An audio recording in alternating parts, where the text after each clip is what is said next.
So what we're going to talk about now are cellular junctions, right? So cellular junctions, we have a few different flavors that are pretty important in anatomy. The first, what I'll say, is the tight junction. So let's say we have two cells, right? So I've got my cell here, and I've got my cell here. And we want them to stay tight. We don't want them to break apart. They don't want to fall apart, right? We want them to stay close together to make sure that there's no separation between them, right? So there's no separation. And notably, right, when they're stuck like that, anything that needs to get through would need to get through two layers of cell in order to get through that tissue, right? So they're getting through multiple layers to get down through. So this is really hard to get through. So there's some important parts of the body that do that.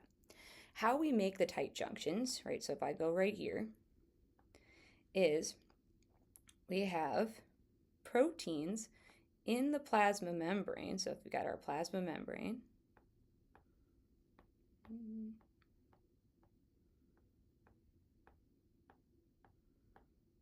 that weave together tightly. Okay.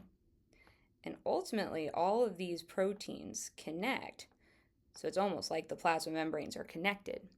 And if you go down to the microscopic level, this actually kind of looks, I don't love the name, but we refer to this as the adhesion belt, where the cells are adhered together. If it were me, I'd call it a zipper because it looks a little more like a zipper to me, but I wasn't there when they named it, so we call it the adhesion belt. The second type of junction is very similar to the tight junction, and we call it the gap junction. For the gap junction, the cells are close together again, but instead of it being super tight and there's no space in between them, we have two channels that connect. Okay, so these are channels. And when you look down deep inside them, right? So I've got my plasma membrane, I've got my channel, I've got my other channel, and I've got my plasma membrane on the other side.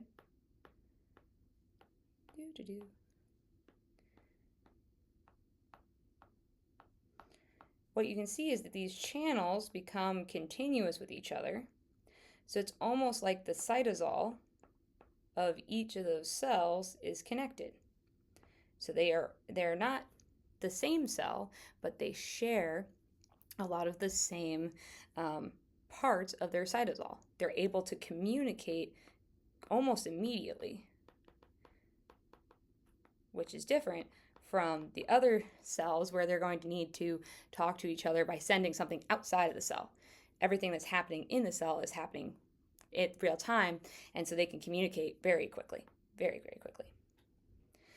The third one is the desmosome. And so we're just going to be at the bottom of the plasma membrane here.